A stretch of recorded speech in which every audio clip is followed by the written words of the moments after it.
Hi there, local citizens. Welcome back to the podcast that inspires a borderless mindset around doing something in the world. I'm your host, Florence Adu, and I'm back for another insightful conversation with a dynamic diasporan. I just want to give you a heads up, listeners. I am next door to a house in construction, so you may hear some street noises, trucks. That's just the ways of the world. So just want to give you that heads up for the sound. So for this week, my next guest describes himself as a full-service lifestyle marketing specialist within the world of urban and multicultural millennial marketplaces. He has been a marketing specialist for over 30 years, working with clients such as Sony, Adidas, Atlantic Records, BET, Coke, Diddy, EA Sports, Grand Marnier, the Grammys, Heineken, Jay-Z, Lacoste, McDonald's, Michael Bloomberg, NBA, NFL, Nike, President Barack Obama, and the list goes on. He is currently managing director of Kafaru, a gaming development company based in Nairobi, as well as managing director of Digital Self, and he's the managing director for Africa and the US. Digital Self is a virtual reality company based out of London. Yes. Troy White, welcome to the podcast. Good day. Thank you for the fantastic introduction. You made me feel all important. And that you are. So let's dive right in. So Troy, tell us more about where you're from, where you're local, and what is your craft? Okay, so originally from Philadelphia. Shout out to all my Philadelphians out there. I have it running through my blood. So originally from Philly, but came to Nairobi via New York. I was living in New York for over 20-something years. And in Harlem, I was living in Harlem. Okay. And I'm also a proud graduate of the illustrious Mecca, Howard University. So I always have to say that. Go Bison. Yes. Wonderful. So where are you local? I'm here now in Nairobi, Kenya. Okay. Been here for 6 years and I freaking love it. Nice. And the funny thing is that like I had never been to the continent before I came to Nairobi. I'm like one of those American cats that's like, season ticket holder to the Philadelphia Eagles, love football, basketball, and baseball, just very American kind of person. So moving here, I had an open mind, but I was kind of like, I know I'm never going to live there that long. We're just going to try this out, see what happens. And I freaking love it. Like, I love it. I call it Africa Light. Yeah. And I call it Africa Light because if you're an expat coming from either the States or Europe or anywhere, coming here is like real smooth. Like the Wi-Fi system is perfect. Cell phone service, perfect. The electric's on 99, 98% of the time. So it doesn't really go off. Yeah. Roads aren't the best. They could have better roads, but they're working on it. Dope hotels, great restaurants, great clubs. You feel like you're anywhere else in the world because everything is so high end and very nice. But then the Africa side comes in is when you're on your way to work in the morning. There could be a Maasai crossing the road with his cattle, holding up the traffic, which is cool. I'm cool with that. I'm real cool with that. But yeah, I call it Africa Light because it's like really easy. If you're an expat, if you've never been to the continent before, it's easy to just hit the ground here and start running and feel comfortable and safe. Like I don't even need to go back. If I didn't have a family and if I didn't have friends and if I didn't have a deep love to my university and the Philadelphia Eagles, there would be no reason for me to ever go back to the States, ever. I mean, that's an awesome seal of approval for Nairobi. Yeah. But I have a big family that I love. I have lots of great friends back home that I love. And I love to go back to my university at least once a year. And I love to go to a good Philadelphia Eagles game once a year. So those are the things that bring me back. Sure. Totally understood. Okay, so tell us more. I introduced you with all those great accolades from your marketing career. So what would you describe as your craft? Well, I'm gonna just make this really short, and Mm-hmm. it's going to use a baby curse word, if that's okay. Uh, Okay. in a nutshell, I kind of make shit hot. Okay. Uh, whether or not it's a brand or a politician or an event, I come up with the creative strategies and ideas to make it hot and to make sure that the right people are there to also help make what I'm working on hot. So I've been doing this since the mid 80s. I'm really freaking old. You're not that. So it's what I do. It's what I call, like, I always believe that God gives every person born like superpowers, like blessings. Okay. And it's one of my superpowers. It's one of my blessings, being able to be extremely creative and to come up with hot creative strategies for projects. Okay. Now, Nice. there are things that I suck at, lots of things I suck at, but that I'm really good at. So take us into one of your most favorite hot events, something that you put together that really exemplifies. I'll give you a great example. In like '91, I was helping Diddy put together parties in the Hamptons for his birthday, and then for White Party, this thing he used to have, this white party in the Hamptons. I remember. I took the same concept, used it here a year ago for Martell. Martell was launching this new brand called Martell Blue Swift, and it's kind of like their VSOP line. That's the level of the brand.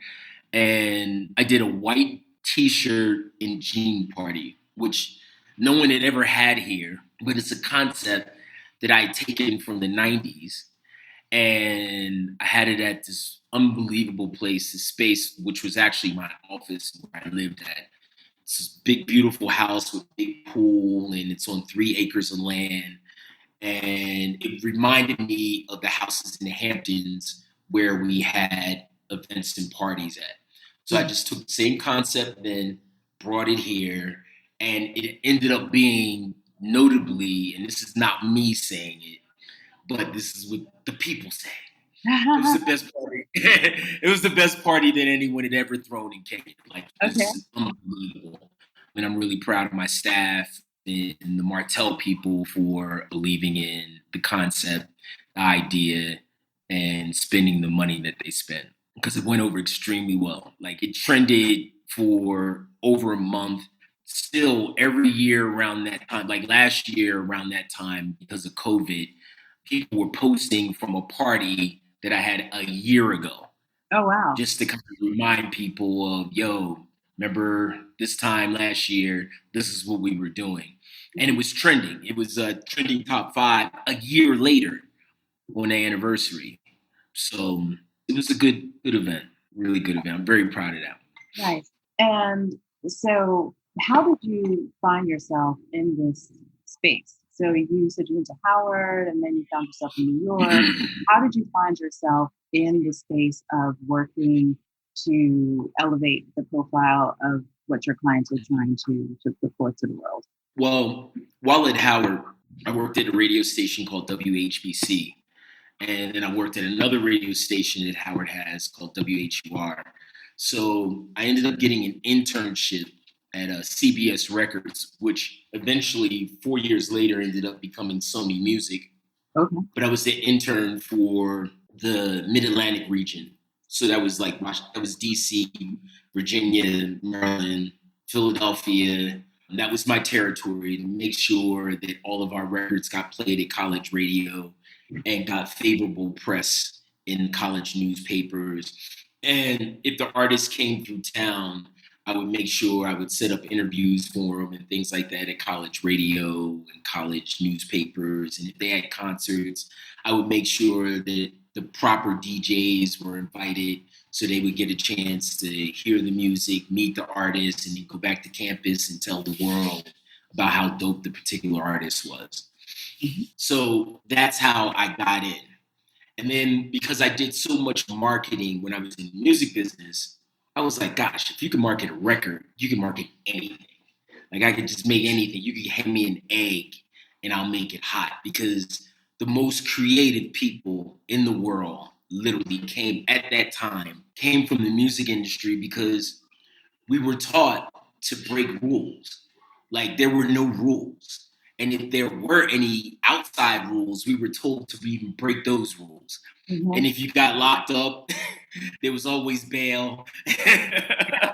Yeah, right? You know, there was no, we were uninhibited, and we were taught to break ground and do things to cause people to think and to talk and to cause conversation, and just, we were taught, that was how all of our ideas were taught this.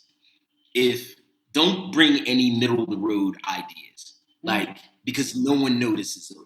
And don't bring any safe ideas either. Bring ideas that will cause people to either love your shit or hate it. And it's okay for them to hate it, because if they hate it, at least they're going to have an opinion about it. And if they have an opinion about it, then they're going to tell someone else about it. Yo, don't you think this sucks? But at least it gives that person that they're talking to an opportunity to form their own opinion on it. And then they might like it. Mm-hmm. But at least now you're using word of mouth, because your idea was so impactful that people are talking about it. And your marketing strategy was so groundbreaking that people were like shook by it. And they either love it or hate it. And I've used that same concept with every brand that I've worked with. But I learned it from the music industry. Okay. Who are some of your mentors in the music space? And as you were... Oh my gosh. I've been blessed with some unbelievable people in my life through college, through post-college, even up to now. I would not have been in the music industry if it wasn't, well, my first shout out would be to Chrissy Murray, who's a Howard grad, because she was the intern at CBS Records for Howard University at the time. And then she graduated, but she and I both worked at the radio station WHBC. So one day she came to me, I was in the studio, and she was like, yo, Troy, you know, you always said you wanted my job, you know, when I leave. Well, I'm gonna hook you up with it. So I was like, oh my gosh, I'll take it. Thank you, Chris. Thank you. So I went in. The only thing I had to do was just interview for the job, and I did an extremely good job. And then I got the gig. So shout out to Chrissy Murray. But as an intern and working for CBS Records while I was at Howard, I met the vice president of Epic Records, and his name is Don Eason. And this is like in 85, 86, I met him. And I'll give you a great story. I was one of like 5 interns that were invited to go to a CBS Records convention in Vancouver. And all it is a week of partying. Like you listen to new music and you party for a freaking week. And then you have all these break-off meetings and stuff like that. But at the time, there was 100 interns, and they only invited 5, and I was one of the 5 that got invited. So when I'm in Vancouver, I was always taught, you know, especially at Howard, to learn how to work a room. So I had no problem walking up to people, introducing myself to them and telling them about me and things. So I walk up to him, and while I was very preppy then, now I'm kind of like chic, hippie kind of vibe. That's my vibe now. But when I was in college, I was very preppy. Sure. Bow tie, blue suit, gold buttons, penny loafers on, pink socks. Very 80s, very 80s, very 80s. Yes. Ralph Lauren pink, you know, polo shirt on underneath my blue blazer. Yeah. So I walk up to him, and I'm like, Mr. Eason, my name is Troy White. Pleasure to meet you. And he's like, motherfucker, I know who the fuck you are. That was literally what he said to me. I was like this. But it was the music industry. It's how people talk, you know. He was like, are you still at Howard? And I was like, yes, sir. He's like, when do you graduate? I was like, I graduate this May. And he was like, all right, great. When you graduate, I got a job for you in New York. Keep in touch with me. Bye. And then he just walked away. I was just like standing there. My heart was pounding. I was like, oh my gosh, I almost wanted to like cry because I was just like, wow, that was freaking amazing. He didn't even ask to see my resume. I never even sent my resume in. Like, never. Okay. Never sent my resume in. He tracked me down during spring break. I was home in Philly, chilling with my friends on the stoop. My mom comes to the door, and she's like, Troy, come in. There's a phone call for you. And I get on the phone, and this is what he says to me.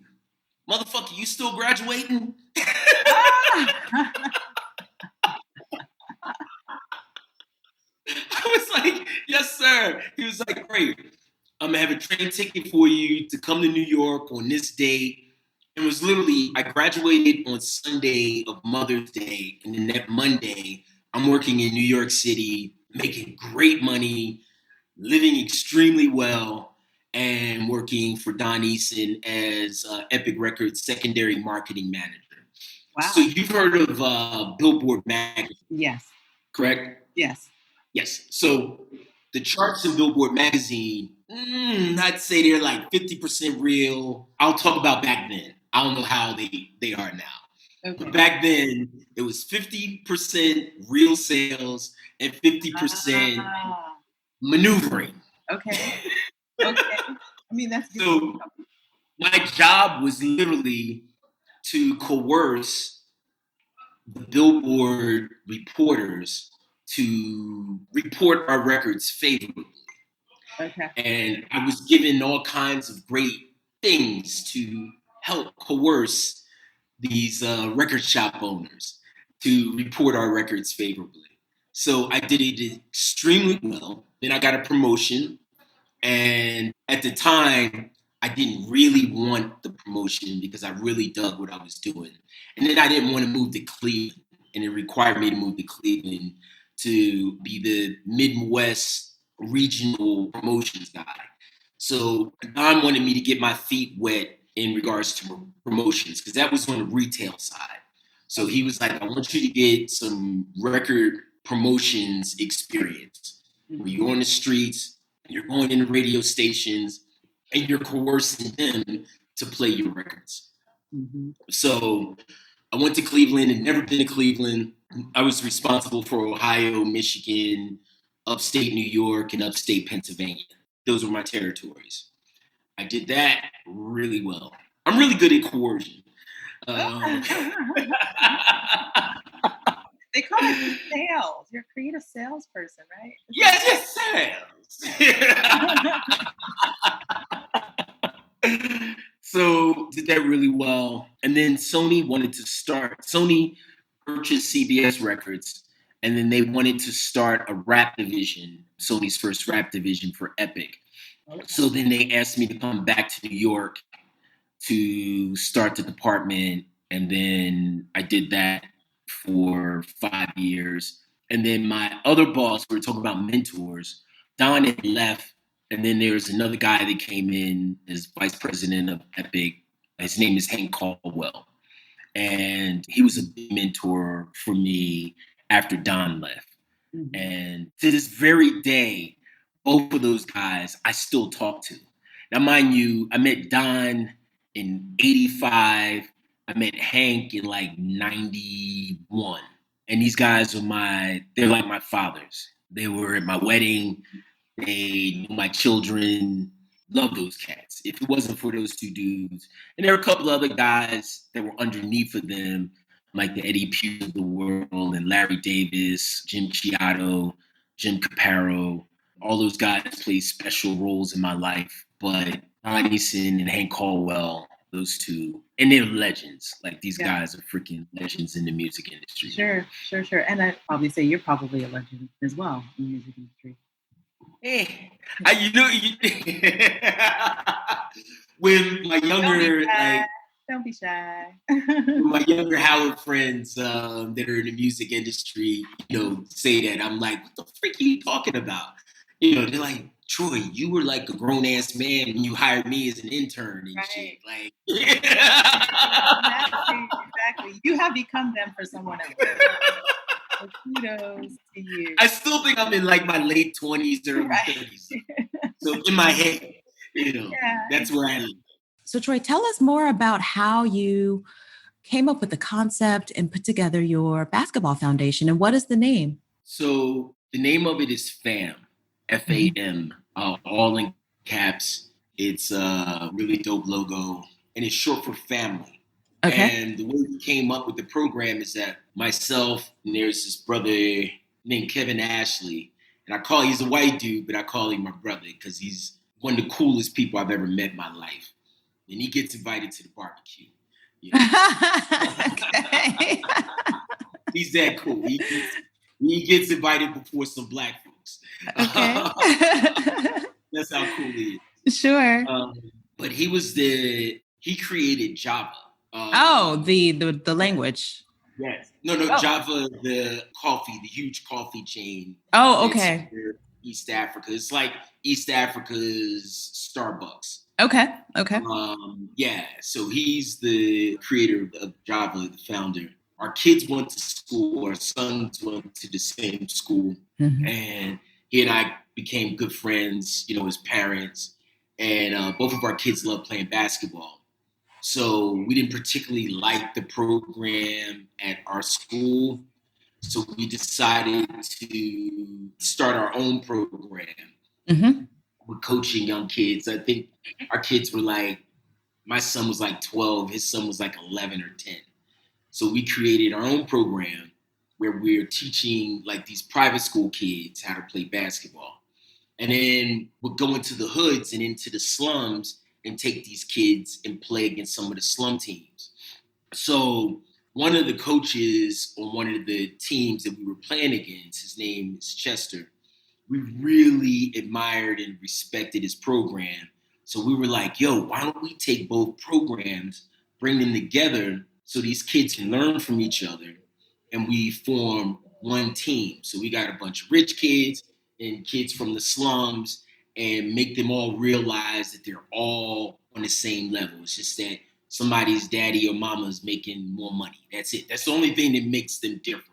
But they all like the same music. They all have the same desires. They all have the same dreams. They're all smart.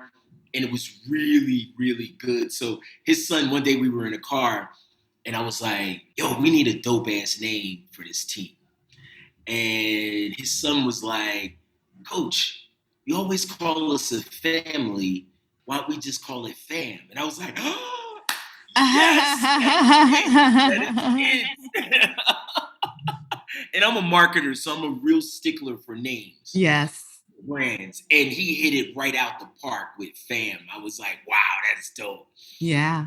So over the last 6 years, we've gotten about 55 kids out of the slums that were, not really going to school much, not eating properly, not sleeping in proper places, into local Kenyan private schools. They're getting 3 meals a day, playing basketball, and getting good grades.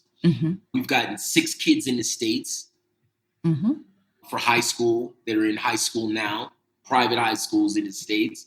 And we've had 1 kid graduate college. Oh, nice. In the States. Yeah. Sure. And I'm sure you'll have many more because it's it's a young program. So how structurally, so you decided you wanted to do it. You went in and met with these people. So I'm assuming that Java is the fiscal sponsor for all of this, or how do you... not anymore. Kevin sold his shares in Java and took his family back to California. Okay. So he's retired now. So he has nothing to do with Java, and they're not sponsoring us anymore. So now I go around with my hat in my hand, begging friends money to help support the program. Okay, got it. And how's that been fruitful? Do you have thoughts or plans for... I hate it. Don't we all? I hate it constantly. Hey, we need a couple $1,000s for this. Hey, you write us a check for that? And I had a really good friend that used to sponsor us, and I didn't have to do a lot of begging. He passed, and after he passed, it really hurt the program because he was kind of like a one-stop shop. Anytime I needed money, I just called him, and He would take care of us. Yeah. We're the only program that has gone from Africa. There's this huge European tournament, a huge under-16 tournament called the Denmark Invitational. And it's teams from all around Europe that come from like Iceland and Switzerland and Russia and Germany and London and everywhere.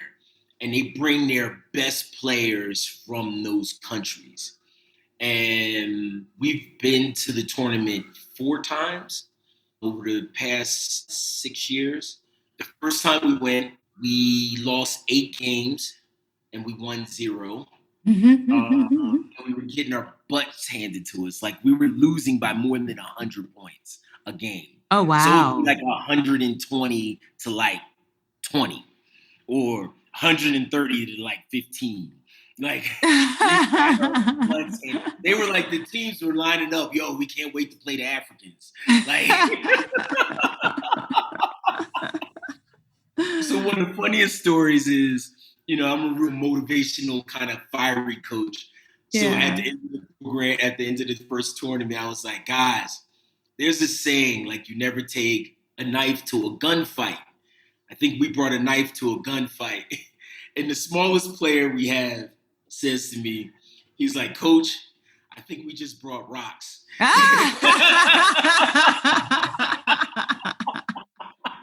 was our guy, Joe. Joe's like about 5 feet tall. He's like, I think we just brought rocks. Well, at least he had good spirit about it. Yeah. But the next year, we came in 4th place. Oh, wow. So that's impressive. To 4. The following year was a wash because the Danish embassy didn't approve our visas and a lot of our players couldn't go. So that year didn't count. But then the following year, we took 2nd place. We made it to the finals with only 6 players. Now, mind you, because I could only afford to bring 6 players. The Denmark team had 2 teams of 15. The London team had 2 teams of 15. The Iceland team had 2 teams of 15. I had 6 players. 1 team, 6 players. We had to play like 10 games in the span of 3 days. My guys made it to the final. We could have won. We lost by maybe 15 points. But my guys were just slow. Like their legs were burnt out. Yeah, they were tired. They were just, no matter what motivational speech I was giving them, you know, the bodies just weren't. They there. Couldn't do it anymore. Yeah. We lost in the championship game. That was 2 years ago. And last year we couldn't go because of COVID. Right. We went from literally last to 2nd place in the span of 4 years. Wow. Well, good for you. Good for you. So how can people support you? Do you have a website? How can people support you with FAM? We have an IG page. Okay. Called FAM Basketball. And then you can pull it up and find it there. Or anyone can reach out to me at Troy Philly White on IG. Okay. And Philly's PHILLY. And, you know, reach out to me there. But we're looking for corporate sponsors. We'll put your logo on our jerseys. We have a beautiful presentation, so I can easily send them a presentation like right away in regards to our cost and what we're doing and, you know, the different championships. And we're the best team in East Africa, like every year. People don't show up.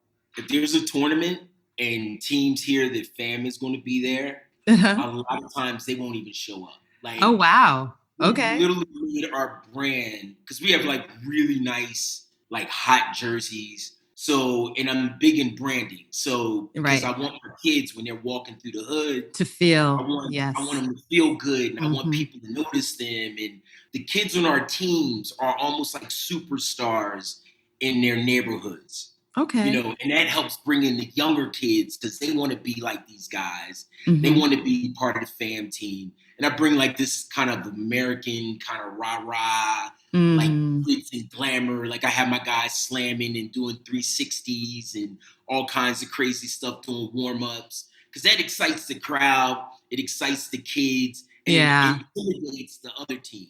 Sure. Yeah, exactly. Yeah. So to intimidating another team before we even start the war, Right.